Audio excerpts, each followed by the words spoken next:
I wanted to come here. When I launched my show 4 years ago, we had Mark Cuban on the program. You know, yeah. May have seen he was in the news this week.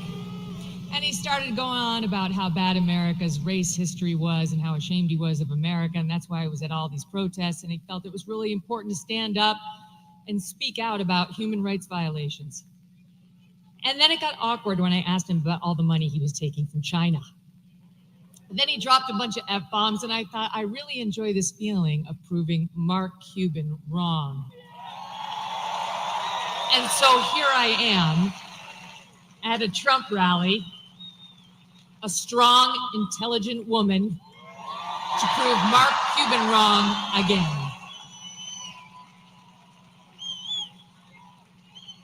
I won't take up much of your time, but I do want to tell you the main reasons I am voting for Donald Trump. Number one, immigration. He mentioned it. And people like Laken Riley. I'll be thinking about her tomorrow all day. 22 years old, killed in Georgia, a young nursing student by an illegal. I'll be thinking about Jocelyn Nungare, 12 years old, in Texas, murdered by 2 Venezuelan illegals.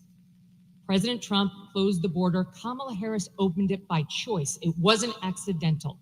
She said it would be humane. That's what she and her boss believed. Tell it to Laken Riley's family. There was nothing humane about it. He closed it. They opened it. It was an intentional choice, and there's no reason not to believe they won't do it again.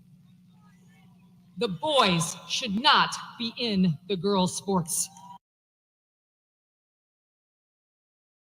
Here, Katie, you are live with Elon Musk. What's on your mind?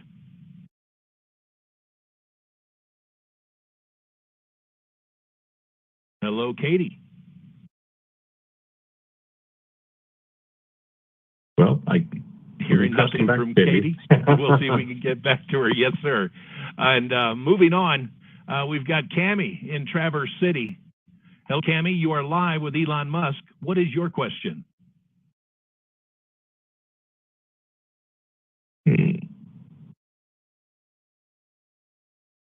we've had a number of people on hold here as we've waited the start of the event. And for everybody that is on hold, please stand by. And if you would like to put in a comment on X, if you're streaming via X this evening, please feel free to submit your questions in the comment section. We would love to get a chance to converse and answer your questions. Moving on now to Cadillac, Michigan, we've got Caleb on the line, I hope. Caleb, are you there, sir?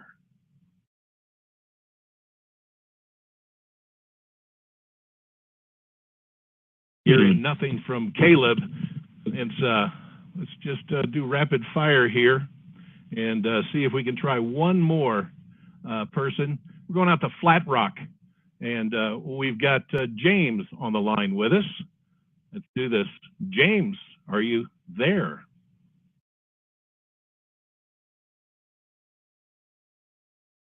Not hearing James from Flat Rock. Simple question. Are we gonna win? Mr. Musk, your thoughts? Well, I think if people vote tomorrow, we're definitely going to win. I think let's cancel this, given there seem to be some technical challenges, and I will revert to just doing an X Spaces call. Thanks, everyone. If you want to just do some Q&A, just join X Spaces. Thanks, everyone. Bye.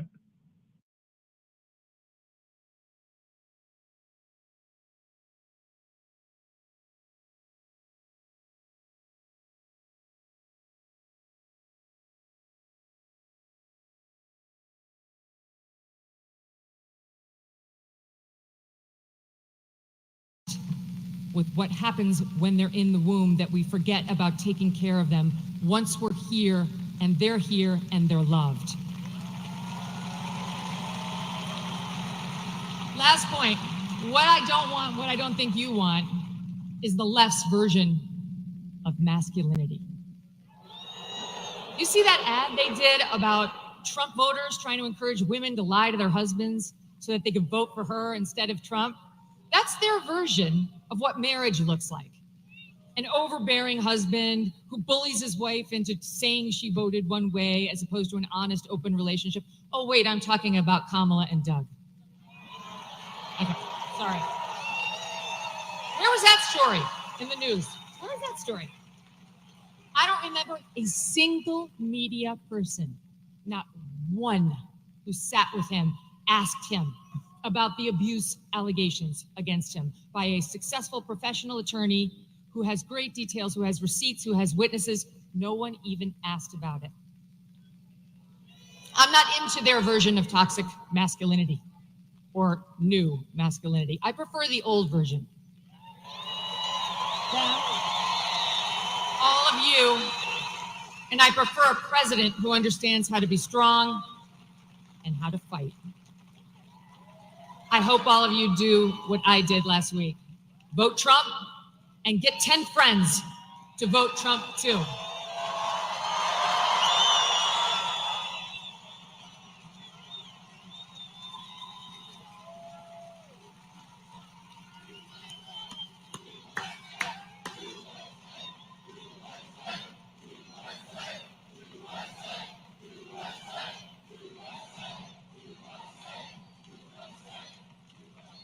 Unbelievable. Thank you. Wow. Whoa. Oh, wow. I have some more big news, Megan. I'm just getting this right now. So somebody that's very, very respected asked me to do his show 2 weeks ago, and I said, why not? And to me, it's very big because he's the biggest there is, I guess, in that world by far. Somebody said the biggest beyond anybody in a long time. And his name is Joe Rogan, and he's never done this before.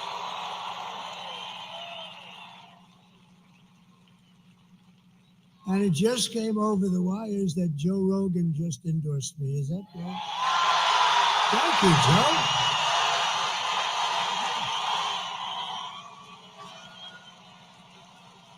That's so nice. And he doesn't do that. He doesn't do that. So. And he tends to be a little bit more liberal than some of the people in this room. No, I had a lot of fun, and he was amazing. And it was a 3-hour interview. In fact, I was 2 hours late for a rally that we had. I had explained that a little bit, and it was cold out that night. We flew, but we had to make it. We were more than 2 hours late, and they understood. I said, I just was interviewed by a very interesting guy, and he just kept going on. They called it a long form, and it could have gone a lot longer, but he was great. And he's not a person that does endorsements, but he did an endorsement. So I just want to thank Joe Rogan. That's fantastic.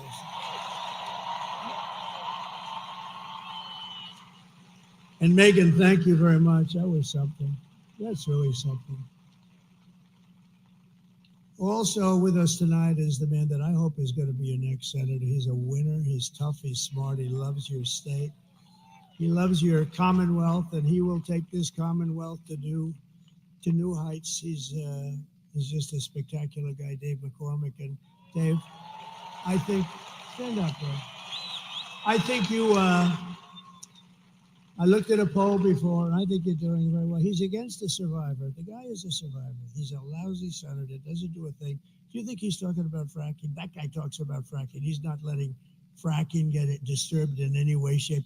We'll double up the fracking and the jobs and everything else. She's totally against, but everything in his life he's done has been successful. He was tremendously successful in college. He was a really good athlete. He was a wrestler, but I think the Penn State guys probably could have taken him. What do you think, huh? What do you think? I think maybe, but you never know, right? You never really know. There could be an upset in the making. But he's been successful at everything. He went to Wall Street, became one of the most important people on Wall Street. And I just want to say that I hope you vote for him. He's going to be a great, great senator. The Commonwealth will be happy. You'll view it as a terrific vote. And think of it, it's going to be tomorrow. It's going to be tomorrow. We have another man who's a great senator from Tennessee. I love Tennessee. You know why I love him? For a lot of reasons, but we won by 31% last time. We didn't have to do this late night stuff with Pennsylvania, but I think Pennsylvania, I think we're gonna have a big number in Pennsylvania too. But I want to thank you, Senator. Bill Haggerty, please. Thank you, Senator. Good-looking senator, too. There's something about that. And you have tremendous, we have so many celebrities here, it's incredible. But Bill, thank you very much. Good. Mike Pompeo, please stand up. Mike. You lost all that weight. He's so thin now. Looks good. Thank you, Mike. I appreciate it very much. And we have members of Congress that are warriors. These guys have been fighting with me, meaning fighting with me in the proper way, not the bad way. And they're incredible people. John Joyce, Mike Kelly, G.T. Thompson, Guy Resched. These are terrific people. And somebody told me that, Guy, you were a terrific wrestler. Is that true? I didn't hear that. So I'm never going to fight him. That's all. When you hear that stuff, don't ever go against the odds, right? That's fantastic. I heard really good. Thank you very much, Guy. I appreciate it. Former Congresswoman and Democratic, and she was a good candidate too for President of the United States. Tulsi Gabbard, a woman of great common sense. A woman of great common sense. And she just switched over to the Republican Party, so that's good. She was a Democrat. Then she became an independent, and then she became, thank you very much. It's a great honor. She's a fantastic person. I always said, I've watched her for a long time, and I'd say that's a woman of great common sense, because it's all about common sense. We can say conservative, it's common sense, and thank you very much. I appreciate it. A woman that we're very proud of. She started with us in the Oval Office in the White House. She became press secretary, and she then became the governor of Arkansas. Sarah Huckabee Sanders. Sarah, thank you. Beautiful, thank you. She's doing a good job, too. Oh, we have so many great people. So somebody that ran for president, and let me tell you, he was good, he was smart, he was so impressive to me, and he was, I watched the whole thing go on. They said, should you run? I said, listen, I got a 72-point lead over everybody. People want to hire a smart person, not a smart, to be president. When you're leading by 70 or 72 points, why should you go on a debate and have 12 people knock the hell out of you? Because eventually it's got to have a little impact. So I said, I'll sit out the debates, but I watched the debates, and I watched this man, and he was unbelievable. The governor of North Dakota, he's become one of the great oil experts. That state is doing unbelievable since he's been governor. And he was like me. He was a successful businessman. He made a lot of money, and he wanted to run, and he knew the state. He was in the state, and he ran for governor. He's been one of the best governors in the country, very smart, and we got to bring him in because he's not going to be running again. I guess he's term limited or something, but he's not. And we're going to find a good place for this guy. We're not going to let him go. Governor Doug Burgum. Thank you. Thank you very much. And his wife, Catherine. Catherine is phenomenal. The son of one of the greatest baseball players of all time. You think I don't know about Roberto Clemente? Oh. So Roberto Clemente Jr. And I hear he's quite a player also, but I'll tell you, I remember his father in deep right field. I remember the throw. I've seen a lot of baseball and I've seen a lot of throws. And baseball doesn't seem to be quite what it was. We got to do something about that, Too many stations, too many games, too late at night. They should hire me as commissioner, although I like their commissioner, I do. Some commissioners I don't like. But, make baseball good. But I saw, come up here for a second, wherever you may be. Where is this guy? Because this guy was like, come up here, come on up here. Anybody with that gene, anybody with the blood in him of Roberto Clemente. Puerto Rico, I love Puerto Rico. Come on, come here. Tell them how great was your father.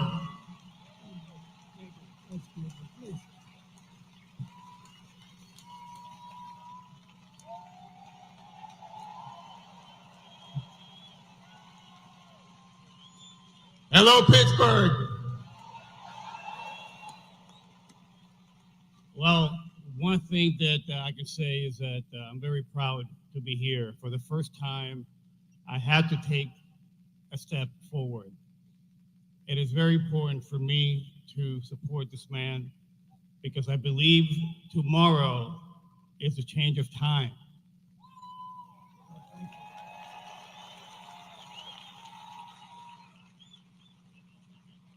And to answer your question, to be able to talk about my father, the name Clemente, what it means is goodwill and unity.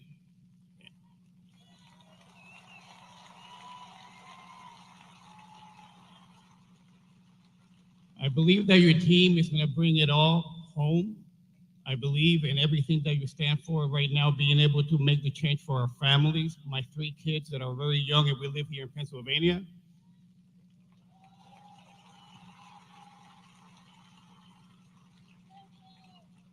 And I told this man that I commit myself to helping RFK Jr. with our kids and making America healthy again.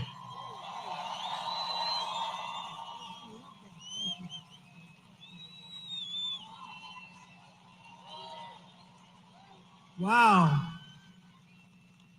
Well, Bobby's going to like that. Bobby's great, by the way.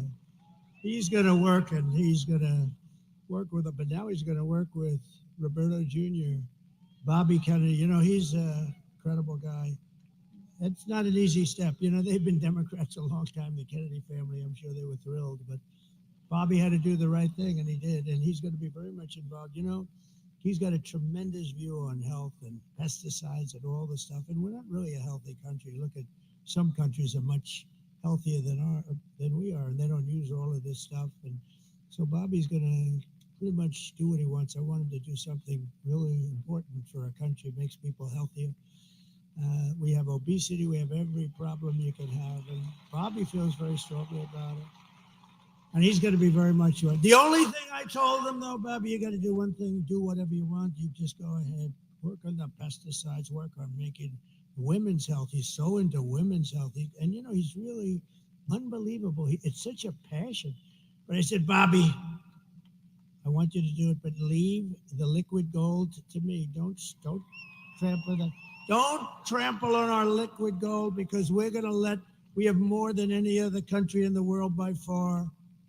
Don't trample on that, Bobby. Let me just close your eyes. Let me just make our country rich as hell. So I got to keep him away from that. That could be a problem, but I got to keep him away from that. So that's so exciting with Megan and Joe. That's so exciting. I mean, we have so many great endorsements. It's just really amazing.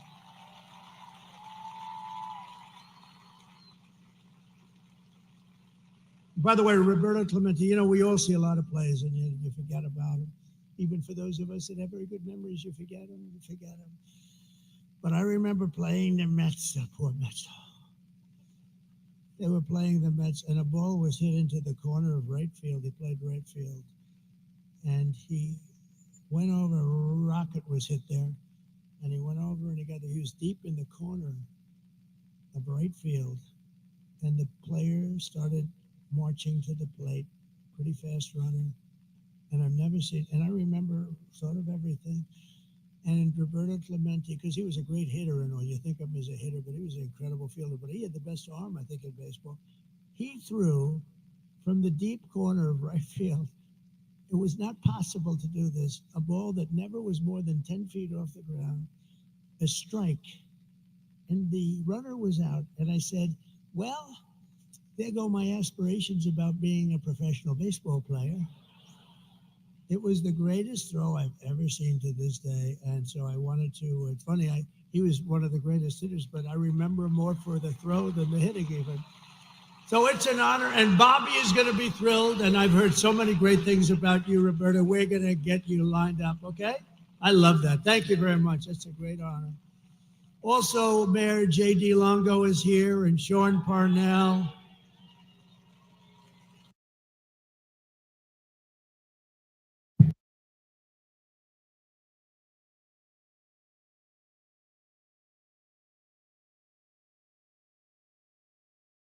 Rogan Experience. Train by day, Joe Rogan podcast by night, all day. But if you want to sort of see like a vision of the future, it's like basically the top 20 and or even the top 100 is like totally dominated by China. It's really? Yeah, there's like China and a little bit of Korea and Taiwan. So are you in the top 20 in the world? Or Yeah. Top 20? Wow, in Diablo. Yeah. Do you want to tell everybody your handle?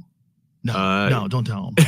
Don't tell them. It's not worth it. Well, they actually listed me with my actual name in the list. Oh, did they really? Yeah. Oh, interesting. Yeah, there's only 2 Americans in the top 20. The rest, almost everyone is from Asia. Otherwise, We were talking about something that I think is a really good, because people always think that video games are frivolous. But what you were saying, I think that's really important, is it's so difficult that it requires you to only think about that, and it can like relieve stress. Yeah. It can take out the rest of the world because it's so hard. Yeah. You can only think about that. Yeah. I mean, if I play a video game on extreme difficulty, then I have to concentrate fully on the game, and it has a calming effect. Yeah. It sort of chills down. I mean, you mentioned, I think, and many people like, if you play martial arts or you play pool, like something that forces you. It's like, I think anything that forces you to concentrate fully actually has a calming effect. I find it just sort of like kind of a restoring effect. Yeah, it's like, it's good. Jiu-jitsu is like that. Yeah. Archery is like that as well. Yeah. Like when you're shooting a bow, you have to. There's so many moving things, and you have to think only of it, and it cleans the mind. It cleans the mind. Yeah, exactly. I was reading this study about surgeons, where they found that surgeons who regularly play video games make less errors. Well, I mean, video games require manual dexterity, so it makes sense. Completely makes sense. Actually, if somebody was like, ever good video games, I'd say like their surgical skill is going to be very good, because in order to be good at video games, any kind of fast reaction video games. Look at this: 32% fewer errors, 24% faster, and scored 26% better overall than their non-player colleagues. Oh, I believe that for sure. Incredible. Well, like that, you should be required in medical school to play video games.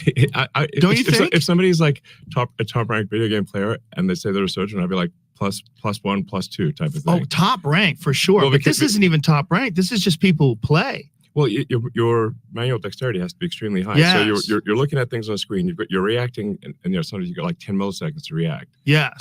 And so if somebody's got incredible reaction times and manual dexterity, they're obviously going to be a good surgeon. Imagine if there was a course that you could take. That course would promote, you would be 26% better. Yeah. Everyone would have to take that course. Sure. Why would you want a surgeon that's less prepared? You would say, hey, Bob, did you take this course? You didn't take this course. Don't you understand this course makes you 26% better? Sure. You would have to take it. Everyone should have to play video games if you want to be a surgeon. Well, I think it certainly would be a very good test to see if somebody can't play video games well. Like that means, because you got to move both hands simultaneously. Right. You got to react to something very fast, then on the screen. So, and if your keystrokes or your mouse clicks or whatever are wrong, then you lose the game. Right. So, if somebody's has a good rank in video games, I would say that their manual dexterity must be extremely good. Well, it's so their fine hard. motor skills have to be excellent. If you think about like StarCraft or any game like Quake, any game where a lot of people are playing, to rise to the top, you have to be exceptional, period, as a human being. Yeah. There has to be something exceptional about you. Yeah. Actually, for mention Quake, way back in the day, I was one of the world's best Quake players. I know we talked about this. Yeah. I loved Quake. Yeah. I in my final semester in college, I probably put more time into Quake than all my college classes. When I was on news radio, all of the writers were super nerds. They were very, very fun guys. And they had a LAN set up at the studio where they all played Quake. I had never played video games. Yeah. And I would go in with the writers and just kind of hang out with them. We'd get silly. And then we would all start playing video games and playing Quake against each other. And I got addicted, like hardcore. Like I got hardcore. a T1 line installed in my house. I went hardcore. Yeah, exactly. Checking how many milliseconds of latency. Oh yeah, I was fully addicted. I was making my own computers. I was going to Fry's Hardware and buying motherboards and putting everything together. And it was too much of a time suck though. I'm an obsessive person. I can't get involved. Like I can't play golf. No, golf is too slow for me. I mean, I know a lot of people find golf good, and I mean, I guess if you think of it like I guess if you're saying you're going to walk outdoors with friends and occasionally hit a ball, then and you're just as an outdoor walk, then that's cool. And it does require concentration when you're hitting the ball, but it's too slow for me. Nothing compares to video games in terms of like the amount of feedback you get, like the sensory overload you get when you're looking at a large high resolution screen. You have a fast computer, you have headphones on, that you're hearing sounds from here and sounds behind you, and rockets are flying by you. And there's nothing like that. Yeah. But I think golf still is like Jamie will tell you. Jamie's an addict. He's a golf nut. It's super addictive, and it takes 8 hours a day. It's once you get into golf, I guess any sport it gets super addictive. But for me, the intensity of video games is hard to beat. Yes, the people dismiss it because they think it's just a waste of time. But we're showing like real world benefits of people playing video games. Yeah. If you want to be a drone operator, it's the only game in town. Yeah, I mean, absolutely. You have to get really good at video games. Yeah, for sure. So, in fact, I can actually tell like what my mental acuity is if I play a very hard video game. So if I'm trying to sort of get like an extremely good clear time in Diablo or something like that, or a first person shooter, whatever the case may be, like if I can tell that I'm tired or my brain's not working as well as it should. It's like a mental calibration. You can tell immediately like how good is your mental state. Right. Right. So it's like if you're trying to play really well, like if you play late at night and you're tired, you just play badly. Right. And you can say, okay, you may think that your brain is working well, but it isn't. Yeah. You play the video game and you're like, you suck. So, okay. Yeah, you're putting it under stress. Yeah, Yeah. you're really stress testing it. You stress test it, and Yeah. because like sometimes like, oh, I think I'm fine, but then you play the game like, okay, I'm not. I'm like 10% below what I should be. That's how I feel about workouts for Yeah. sure. Like that's how I knew I had COVID, or I knew everyone in my family had COVID, and I felt was weaker. trying to not get COVID, and so I was working out. I was like, something's up. Like I felt fine normally, but Right. then during exercise, I was like, okay, I can tell there's something wrong here. So let's just back off, relax. Yeah. Yeah, it's like people who don't stress test their mind, they Right. think they're operating on the same level all the time. Like sometimes I come in here and I can't form a fucking sentence and I don't know what it is. It's Sure. like, what is going on? Yeah. So it's just Like, like sleep's not. Maybe yeah. it's like, well, sleep wasn't that good or something like that. yeah, something like that. Yeah. Or I'm too busy and it's not, the words aren't coming out. Like I know how to Yeah. talk. I talk professionally and I can't fucking talk. It's like I mean, sleep's is massive. I mean, like, huge. yeah. So if I can tell immediately, did I get a good night's sleep or not? If I just play like video game for like 5 minutes, Yeah. I'm like, okay, my sleep wasn't that good because of my and then sometimes your brain will recover through the day, and it's like, okay, like an hour or two after waking up, it's better. Yeah.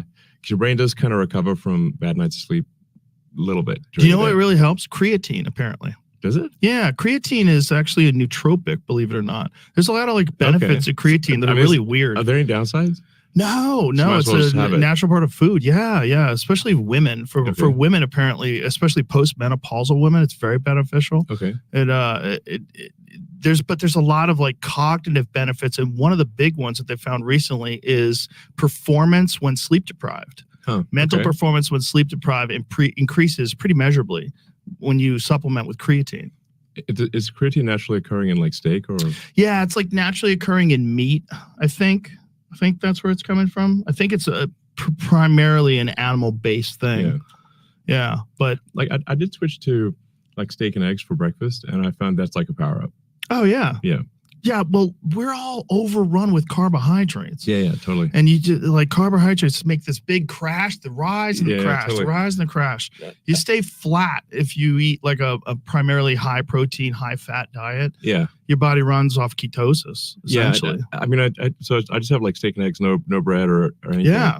And, it's great. It's great, actually. It's a power up, I'd say. People dismiss this whole carnivore diet thing because in our heads, there's a Yeah. lot of propagandists that put this thing out there that animal agriculture is the #1 contributor to global warming. Yeah, that's rubbish. It's not true. Bullshit. It's hot bullshit. It doesn't matter. Not only is it hot bullshit, Irrelevant. but the real problem is factory farming. Regenerative farming is carbon neutral if it doesn't sequester carbon. The animals are not going to make any difference to global warming. Like none. No, it's zero. horseshit. Zero, zero, nothing. Do you think that that's just propaganda because of people that have a vested interest in like plant-based meat products and things along those lines, green energy? I think it's part of it. You're generally going to get people pushing to avoid meat. Like some people just, maybe they've got a financial interest. Maybe they're just like vegetarians or vegans or whatever. Ideological interest. Ideological reasons.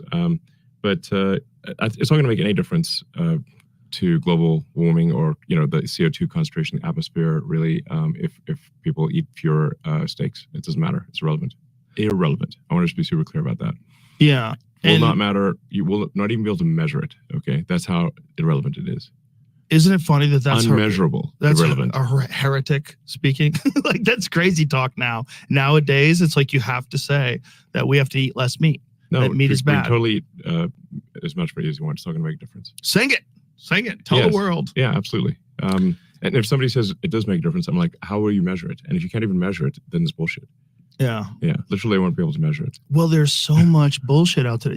First of all, Yeah, it's bullshit in all directions. Thank you so much for buying Twitter. You're Thank you welcome. so much. You're welcome. I'm not exaggerating when I think you changed the course of history. I really do. I really think you made a fork in the road. We were headed down a path of censorship and of control of narratives that is unprecedented. Forget about what they were able to do back when they had newspapers and the media under control. What they were doing with social media by suppressing information, and when you had a combined government effort, like with what they were doing with the laptop story.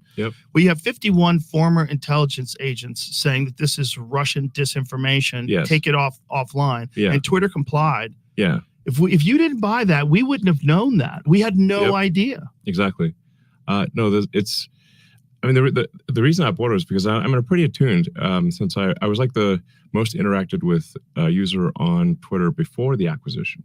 So before the acquisition, I had more interactions than like there's some accounts like Obama and whatever had higher follow accounts, but I had the most number of interactions of any account in the system. So I was very attuned to like if they change the system, I can tell immediately. Like, and I'm like something weird is going on here, you know. Like, so there's like I just got increasingly uneasy, and obviously when they deplatformed the sitting president, you know, not the deplatformed Trump, that was just insane, you know, and the things he was posting, like he was posting things that like he was posting good things. He was saying like, hey, we do not riot, don't do any destruction of property, you know. Please stay calm. Like that's the kind of stuff he was posting. Yeah. And you're like, what's wrong with that? That's and then some people say like, oh, that's like some sort of dog whistle. He means the opposite. I'm like, okay, so we'll give you Trump's account. Now you post what you think you should post because you can post nothing. You can ask people to calm down. Like what? It was insane. Like it didn't make any sense. Well, it's completely illogical when you say it's dog whistling to tell his followers to not be violent. That's crazy. Crazy. That's crazy. Crazy. Don't you think they will listen to him? Yeah. Isn't that the whole point? They listened to him and created violence in the first place? That's what you think. That's what you're accusing him of. Right. And then there's the fact that we know that there was agents in the crowd that were agent provocateurs that were encouraging people to do illegal shit. Yes. We know that for a fact. This is not... That was always the big Alex Jones type tinfoil hat conspiracy theory, because Alex proposed that back at the World Trade Organization protests. I believe we're in Seattle in the 90s. And they sent in agent provocateurs, started smashing things, lighting things on fire. Now all of a sudden a peaceful protest is no longer peaceful. Right. They move in the cops. They shut everything down. They had it set up where it was a no protest zone where you couldn't even have a pin that had the WTO with a red line through it. They wouldn't let you go in through to go to work. So you couldn't protest. You couldn't exercise your First Amendment rights. You couldn't even like have a peaceful protest, a fucking sticker on your car. You couldn't have that. It's crazy. It is crazy. So no, I think we're very much at a fork in the road in destiny, you know, I mean the reason I did the Twitter acquisition was like it's like, man, if I don't do this, I think we're screwed. Is the issue? Well, if you didn't do it, no one else was going to do it because it wasn't a financial winner. It was kind of a crazy move. It's a crazy move. I mean, the thing was way overpriced, you know, like long term, I think we can ultimately make it a win for investors. But boy, this is a hard way to make a living. Well, there's also a concerted effort to suppress it. There's a concerted effort with the advertisers. Well, we had and still have a massive advertiser boycott that was organized by a bunch of left wing NGOs. Like you know, and you always want. And I should have brought my. I have a hat, Make Orwell Fiction Again. I've seen that hat. Yeah. I should have brought, I was going to wear I should have brought my Make Orwell Fiction hat again. But yeah, I mean, it's just totally nuts. So if you didn't do it, no one would have. And here's the hilarious narrative that I keep hearing from idiots. Elon's a bad businessman. Twitter is worth, 400% less than when he bought it. No, it wasn't worth that in the first place. It wasn't worth that in the first place. It wasn't worth $44 billion, you fucking morons. Yes. Like, wrong. And also, you're not taking into account the advertiser boycott. Exactly. That's total bullshit. Yeah, exactly. So there are these organizations, like you can tell there's like, they're like when they have an Orwellian name. So like the Center for Countering Digital Hate is a total scam organization. Because they're like the Ministry of Truth type of thing in Orwell. They're a censorship organization. Yeah. And they organize and they pushed the advertisers to boycott. So we still have like some of the boycott is starting to lift. And I think if Trump wins, we'll see probably most of the boycott lift. But if Kamala wins, we'll see that boycott get stronger. And they'll friggin' shut down. There's no way that the sort of Kamala puppet regime would allow X to exist. You really think that they'll be able to shut it down, though? Is there a pathway to that? Yes. What would they do? Well, I mean, they can stick the DOJ on and say like, they've had this whole thing about like hate speech, misinformation, whatever, except that they're the ones pushing the misinformation. But that doesn't stop them from filing massive, lawsuits and using the DOJ. I mean, like the DOJ has, been attacking SpaceX, for example, for not hiring asylum seekers, even though it is legal for SpaceX to hire anyone who's not a permanent resident of the U.S. So we're damned if we do and damned if we don't. There's an example of what DOJ can do. So it's illegal to hire someone who's not an American citizen. What SpaceX is considered an advanced weapons technology. So it's covered by international traffic and arms regulations because we make rocket technology that can be used against the United States. So like if North Korea or Iran got SpaceX rocket technology, they could use that to launch nukes at America. Right. That would be bad. Yeah, that'd be really bad. That'd be really bad.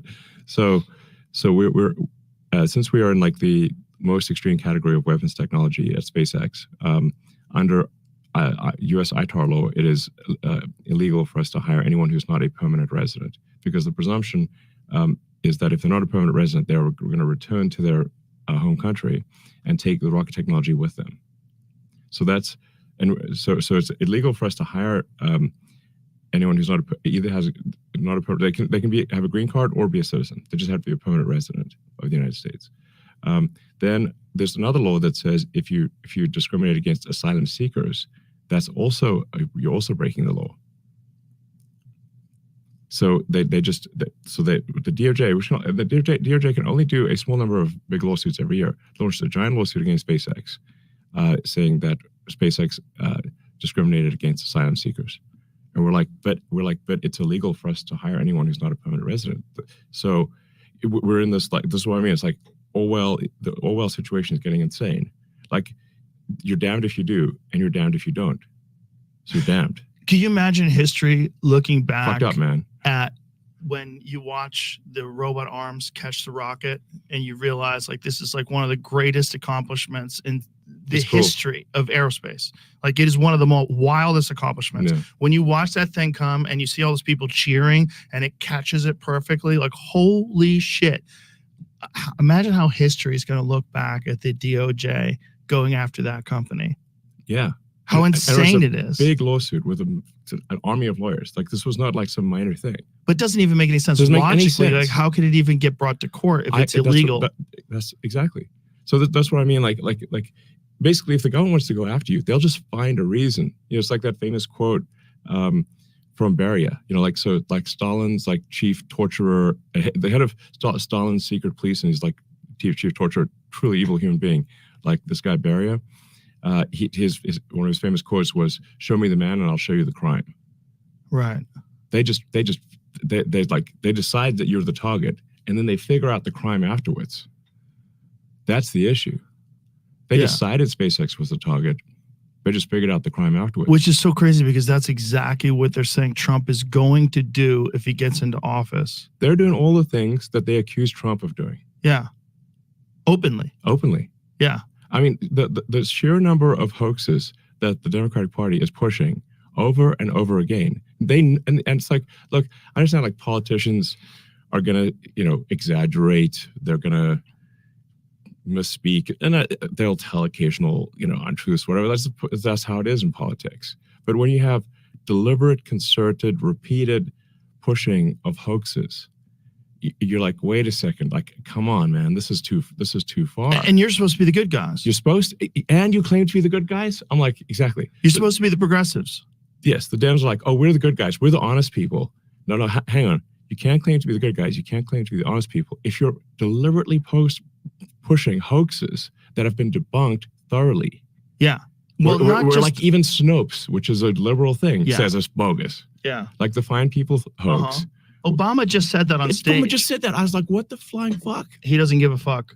They're just That's a flat going out goddamn fucking lie. Flat out lie. Flat out fucking lie. How about the other one where Kamala's campaign used what Trump was saying about protecting women and from illegal immigrants? Thank you. You remember that? What he was saying is, if the women like it or not, I'm gonna do it. Yeah. When he was saying that, they were trying to say that he was taking away women's right to choose whether women like it or not. Like, that's not what he was saying. Absolutely. He was literally talking about protecting them from dangerous people that are sneaking in through the border. Yes, exactly. They'll take like not even a full sentence, like a half a sentence from Trump, and then they'll push it on every ad, every speaking event, every and it gets media. repeated on the news. Yes. This is what's crazy. They'll talk about it on these news shows, quote news shows.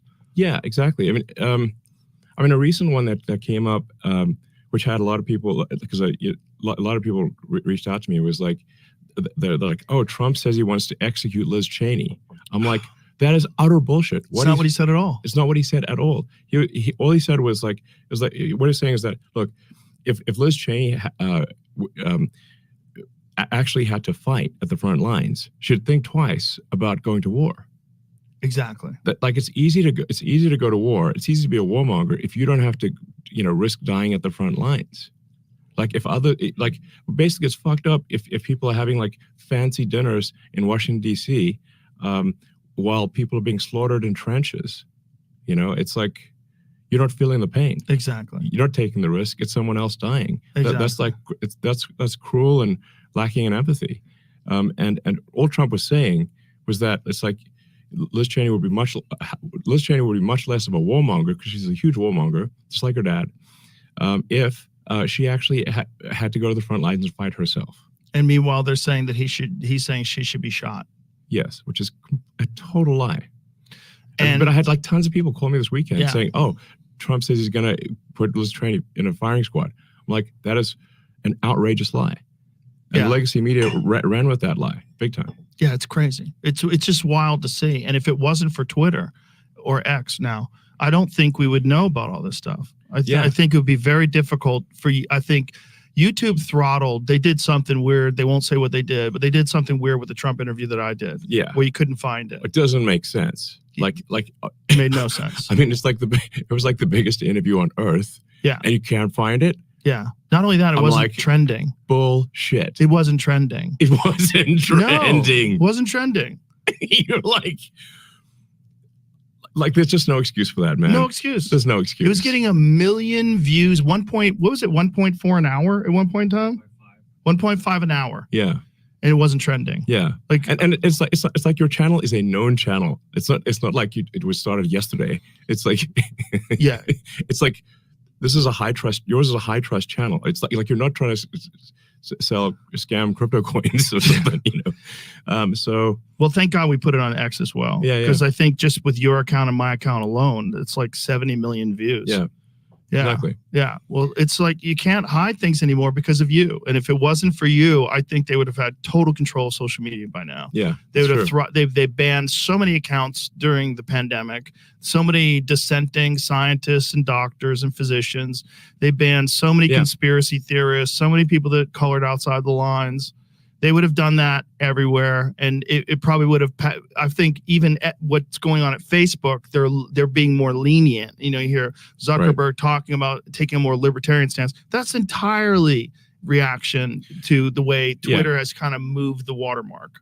Exactly. So, as soon as any company steps out of line and is willing to actually have the truth debated on their platform, it forces the other platforms to allow things to be more truthful, to not censor, because their censorship becomes glaringly obvious. Yes. Yes. And the best thing I found as a rebuttal, like if there's a hoax, is just go to the source material. Right. If somebody thinks Trump said that we should put Liz Cheney in a firing squad, I'm like, let me send you a link to X so you can watch his video. That's the best way. Yes. Don't take my opinion for it. Don't take anyone's opinion for it. Go to the source material. And community notes. Yes, and community notes. Community notes is the best. It's awesome. It's incredible. Yeah. Because everybody gets checked. Yes, including me. Yeah. And with community notes, all the software is open source and all the data is open source. So you can recreate any given note independently. That's amazing. Yeah. That's how it should be. Total, absolute transparency in every way. Sometimes I get asked like, "Oh, Elon, can you remove a note?" Mostly by the left, but sometimes by the right. I'm like, I'm like, I don't even remove notes on my own account, nothing. And by the way, everything is totally open. So if I did that, it would stick out like a sore thumb. Yeah. Immediately. Like, it's not going to be subtle. That is the best counter to misinformation. Yes, absolutely. Yeah. Like, you let everybody look at it and say, okay, here's what the actual facts say. Yes, exactly. The counter to misinformation is better information. Not just that, but having it checked in real time by the community. So you have millions of people that can go over it and debate whether or not this is true or that's true. Yes, and like I said, like the best way to understand the truth of things is don't take anyone's opinion for it. Look at the source material. So it's like, look at what someone actually said. Look at what someone actually did. Look at the real videos of the situation, and then you'll know what's real. So as of today, when you were literally on your way here, you sent me this text saying that they're trying to lock you up in jail in Pennsylvania. Tell me what the fuck is happening. Well, there's the classic sort of Soros DA situation. So we're making a lot of progress in Pennsylvania. So I've given a whole bunch of talks throughout the state, because Pennsylvania is the linchpin in this election. Whoever wins Pennsylvania wins the election. So I've been giving talks. I spent 3 years in Pennsylvania. I went to college in Philadelphia.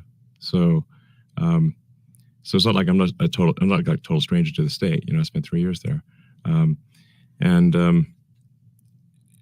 we've organized this petition in support of the Constitution, which I think is a good thing, and specifically asking people to, and we wanted this to be like registered voters in swing states. Like, basically, we want to send a message to the politicians to say that the people care about the Constitution, because there've been all these attacks on the Constitution.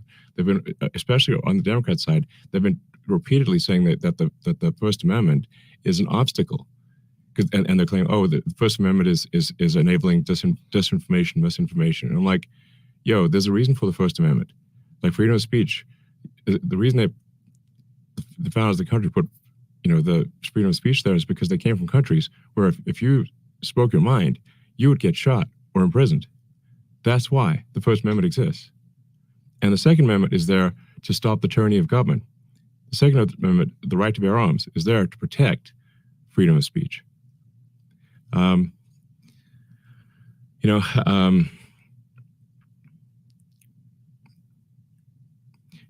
I've had these debates, especially with people in LA, because they're like, want to take everyone's guns away. And I'm like, yo, can you guarantee me that that we will never have a tyrannical government in the United States? Can you make that guarantee? They're like, well, nobody can make that guarantee. I'm like, then we need to keep our guns, because that's what's going to stop it. That sounds crazy for people to hear, because they think about gun violence and gun problems and gun this and gun that, but that's the reality of the world that we live in, is that tyranny is possible, and it exists other places, and it's slowly existing. It's slowly rearing its head in the UK.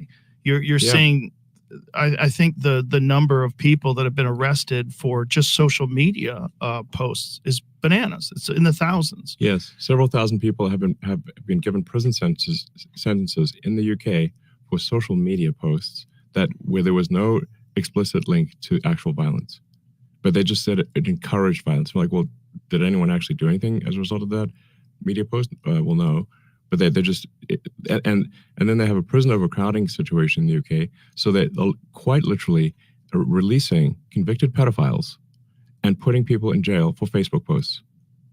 That's an actual thing happening in Britain. That is so wild. Like, you're like, it's so wild that people can't see what the fuck, is going on? And what's insane to me is oil fiction again. Yeah. But it's all being encouraged by the left. Ketanji Brown Jackson, John Kerry, Hillary Clinton. John Kerry was one of the people who said that he's on camera like a few weeks ago saying that the First Amendment is an obstacle to fighting misinformation. Yeah. It's crazy. That's such a crazy thing to say when you have a solution in community notes. Yes, you have a solution in something like that could clear everything up, any confusion within a day or two. And even without a community note, you can reply to a post and with evidence that shows that the post is wrong. You don't even need community notes. I mean, community notes is helpful because it sticks to the original note. Yes. But in the replies, you can say here's why you're wrong, here are the reasons, and here's the evidence. But the argument is that people are too unsophisticated, that they're not going to research these things. They're going to be a victim of misinformation. So they're going to read something that's incorrect. They're going to run with it. People are going to die. We're going to ruin the world because people believed in misinformation. It's a stupid argument. It's a stupid argument. Because it's an argument that they're too dumb to know what's right or wrong. Well, Yes. if you know, because you're saying it's misinformation, why do you think that you're smarter than everybody who reads that? Exactly. And obviously anyone on the X system knows that things are posted and then there are replies and there are rebuttals and it's immediately corrected. But where are the corrections for the legacy media? Right. You know, if you know, some broadcast media, they say false things all the time, but it's a one-way street. There's no rebuttal. There's Right. no counter. Right.